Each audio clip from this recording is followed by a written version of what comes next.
Back to my channel. This is Nate TV again. So ngayon guys, meron na akong share sa inyo na idea tungkol sa pagtitest ng triac. Pero bago tayo mag-umpisa, isa muna maikling intro.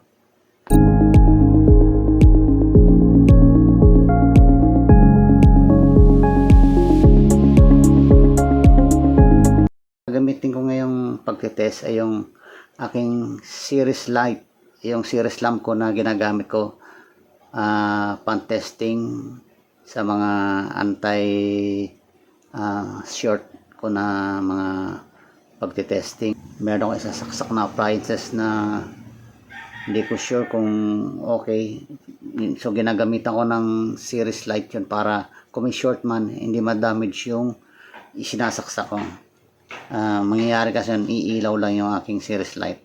So parang dumaan lang yung kuryente doon sa isinaksak ko na walang damage yun.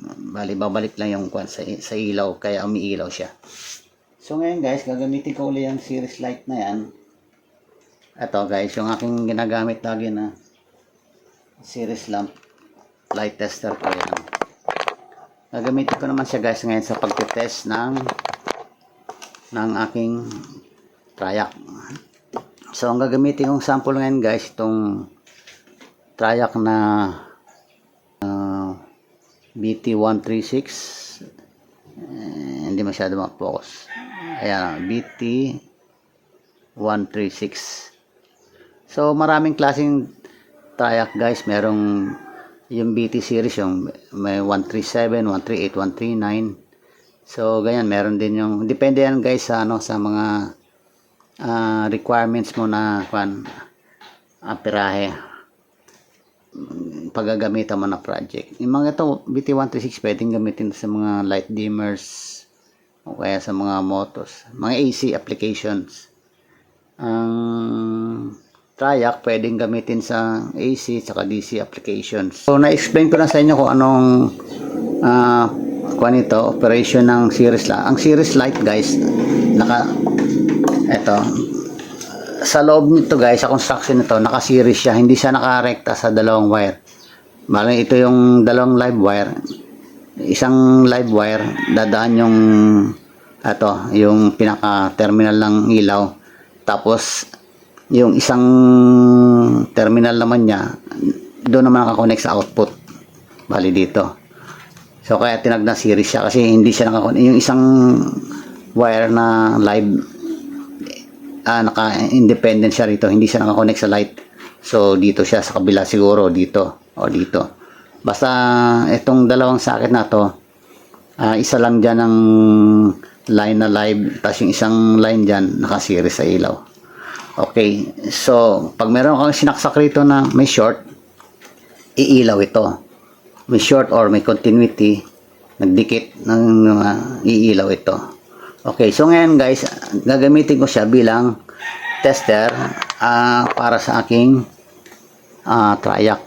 Kakailanganin ko lang ito, saka siguro isang resistor na ito, 100k resistor para malimit natin yung current na i-inject natin. So sa triac, ito ang kanyang, sa BT136, ito ang kanyang terminal 1, terminal 2, gate.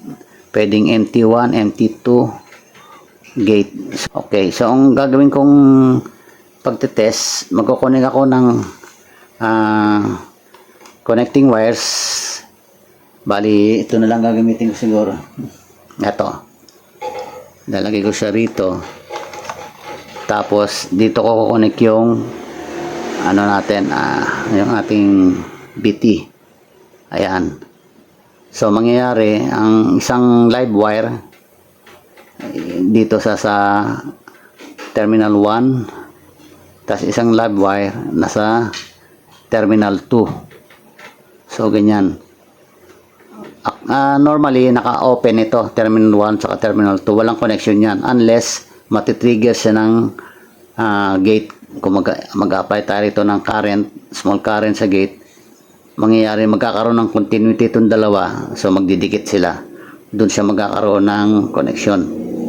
Okay, so para safety tayo, gamitan natin ng Ito.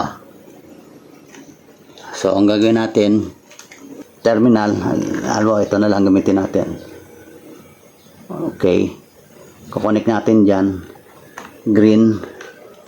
Green din dito. Okay. So, yan, para malinaw. Ang green dito rin. Sa terminal 1. So, para safe, lagyan natin ng tape guys para sure tayo na hindi didikit dito sa terminal 2. So, ito na lang siguro. Gamit na lang ako ng tape. Lagyan ko lang ng insulation. Ayan. So, naka-insulate na terminal 1. Ito, terminal 2 gate. Tapos, ang isang ito na i-connect natin, dito naman natin ilagay sa isa. Ayan, sa isang wire din, output na galing sa ating fuse lamp. Pero dito guys, dito natin kukonek yung ating resistor. Ayan, para makapag-inject tayo ng gate current. So, ilagay natin to ganyan. Ayan. Ayan, iano na lang natin dito. Okay. So, ganyan siya. So, for safety, lagyan din natin ng tape ito. Okay. Para hindi sila magdikit. Tapos ito, lagyan din natin ito. Okay. So, huwag kayo malito guys ha. Yung isang wire nakakonect direkta dito sa ating terminal 1. Yung isang wire din uli, kukonekta din natin sa terminal 2. Ito, yung isang dulo niya sa terminal 2. Pero sasabayan natin ng isang resistor dito. So bali magkarugtong tong isang line na to papunta terminal 2. Tapos magkukonect pa tayo ng isang wire na may resistor. Papunta, ayan ang pang-inject natin sa gate ng gate current. So gagamitan din natin ang connection yan. Okay, so lagyan din natin to. Ayan. Ayan, temporary lang para wag lang silang magdikit. So ngayon, eto, kukonect natin rekta rito sa ayan, terminal 2. Eto nga pala, ito, tsaka ito, parehas, magkadugtong yan. So, dito na natin lagay para medyo magkahiwalay talaga sila. Ito yung gate. Bali, itong terminal to dito natin nilagay kasi para itong gate, dito tayo mag-i-inject ng gagamitin nating gate current. So, ito. Maglagay na lang tayo ng isa pang connection wire dito. Yan. Ayan. So, ang purpose nitong resistor is para malimit natin yung current na papasok na pang-inject natin dito sa ating gate dito.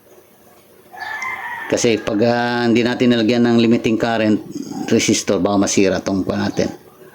Ating triac. Okay. So, kompleto na ating connection. So, mangyayari niyan, pag nag-inject tayo ng gate current dito sa gate terminal, iilaw yung ating series light. Kasi nagkaroon na ng ano rito eh. Pag nag-inject tayo rito, magkoconnect yung dalawa. Itong isang live wire na galing dito rin. Ito. Tapos dito sa isang live wire na nasa terminal 1. So, mangyayari, parang nag-short siya.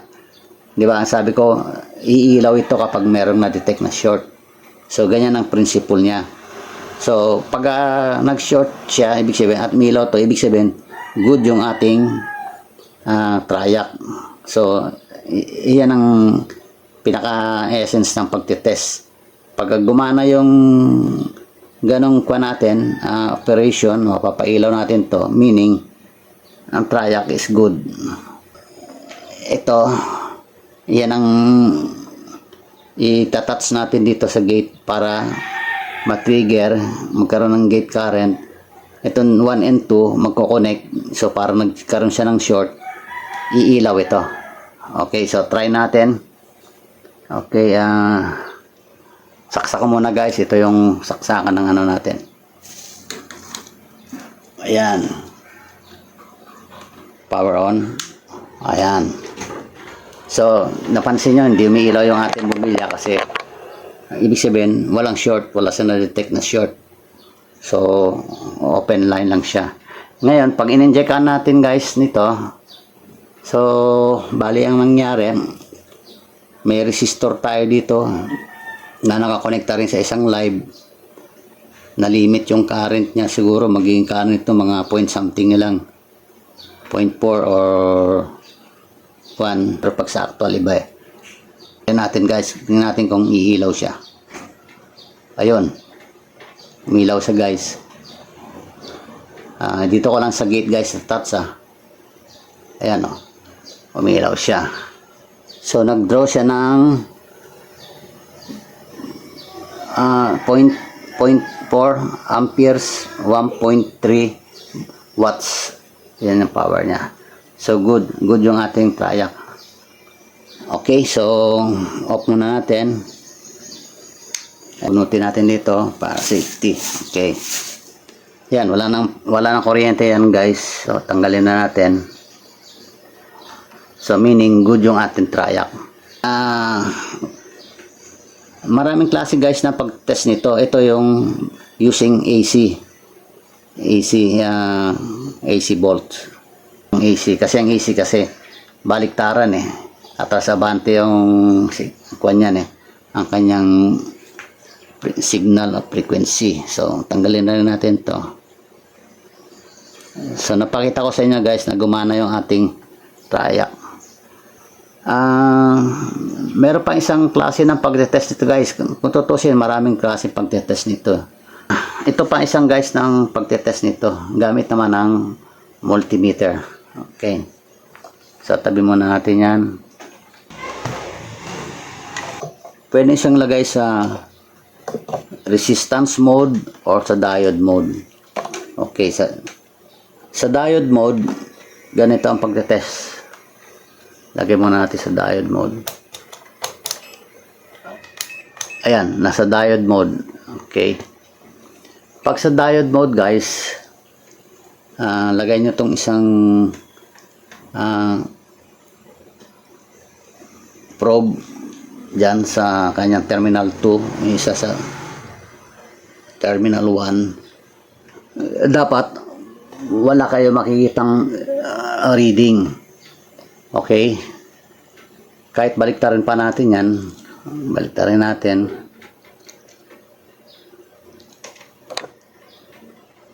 Ayan, dapat wala kayong makukuhang reading. Ngayon from terminal 1 to gate, meron kang makitang diode drop. Ayan o, 0.5. Okay, ganon din pag binaliktad, meron pa rin yan. Okay, ayan, diba? Ngayon balik natin ulit dito. So gagawin natin, touch natin itong terminal 2 to gate. Meron makita kang reading. Ngayon dapat pag yung dinikit mo tong dalawa, terminal 1 sa gate, dapat wala na yan. Ayan. Ayan, di ba? Kasi nag ano na siya, na discharge na, open na siya ng pinagdikit natin to. Ayan. Di ba? Dapat ito wala na. Okay. Kahit baliktarin natin, ito naman positive, dito yung negative. Ayan. Ayan. Pag pinagdikit natin to, meron siyang drop. Ayan. Dapat ito wala. Okay. So, dito naman sa kabila, subukan natin. Ayan. Pag pinagdikit natin to, magkakaroon din ng diode drop. Ayan. Pag pinagdikit itong dalawa, wala. Baliktarin natin. Lagay dyan. Ayan. Pag pinagdikit itong dalawa, dapat meron drop. Ayan. Tapos pag itong terminal 1 tsaka gate, dapat wala. Okay, so ayan guys, sa diode mode. Pwede naman natin gamitan yung yung resistance mode. So lagay lang natin sa, kasi yung mga ganito, ang reading nito dapat nasa kilo ohms. So lagyan natin sa 2K. Ayan guys, 2K yung pinaka susunod. Pag sa 200 di siya marireading kasi masyado mababa. Nasa ayan K. 200 kasi kulang kasi ang reading nito almost nasa 600, 500 or 600 pataas. Ayan. Tanggalin muna natin to. Pag sa resistance mode, terminal 1 and 2, walang reading. Ngayon, kahit baliktarin natin, wala rin. Ang magkakaroon lang ng reading yan guys, terminal 1 tsaka gate. Ayan 0.6K or 600. Tapos, kahit baliktarin mo, parehas lang yan. Ayan. 0.6K or K. Tapos, ganun din, kagaya kaganina. Ayan. Pag tinats natin to, dapat meron siyang reading din. Ayan Tapos itong gate, terminal 1, dapat wala. Okay. So, baliktarin natin.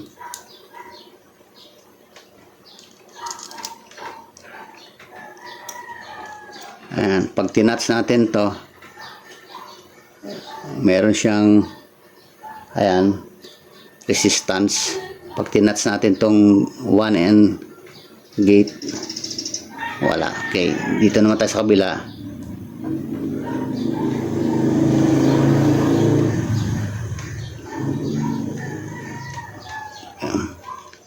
Ayan. Pag tinats naman natin itong terminal 2 tsaka gate, meron. Tapos 1 and gate, wala. Okay. Baliktarin natin.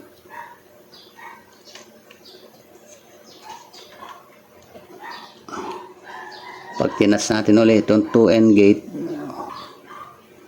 ayan. Tapos kapag gate tsaka terminal 1 ulit, wala. So yan ang pagtetest niya guys. Pwedeng resistance, pwedeng diode, at pwedeng AC, pwede rin DC. Yan lang guys ang simpleng pagtetest nito. Kung medyo takot kayo sa mga kuryente, mga tulad ng AC, ang gamitin nyo na lang pagtetest yung multimeter o by DC. Kung nagustuhan nyo guys, ang aking senior sa inyo na munting idea paano pagtetest ng ating triac, paki-like and share guys, and don't forget to subscribe to my channel Need TV, and also press the notification bell para ma-update kayo sa mga sunod pang video. Thanks for watching. Bye bye.